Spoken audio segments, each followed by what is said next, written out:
Chiamatele, se volete, deduzioni. Per ora ci si può affidare solo a queste, deduzioni che però, in assenza di certezze, fomentano dubbi, paradossi e quindi inevitabili polemiche.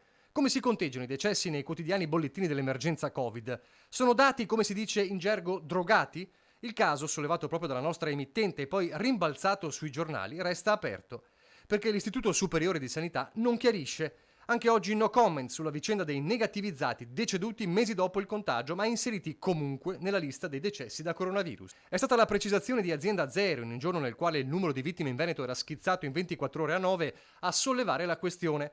Perché la stessa regione ha spiegato. Ministero della Salute e Istituto Superiore di Sanità indicano di inserire tra i decessi anche chi il coronavirus non ce l'ha più. E come si conteggiano? Anche se il decesso nulla c'entra con una malattia? È il caso paradossale dell'incidente stradale, più volte ripreso in questi giorni.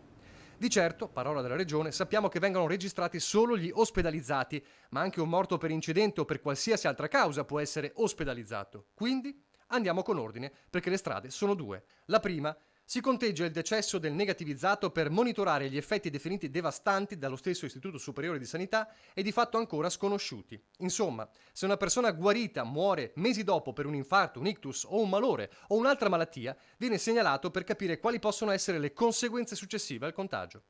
Già in questo caso il dato sui decessi da Covid sarebbe quantomeno anomalo, ma comprensibile e in ogni caso indicativo di come il virus sia ancora tutto da studiare.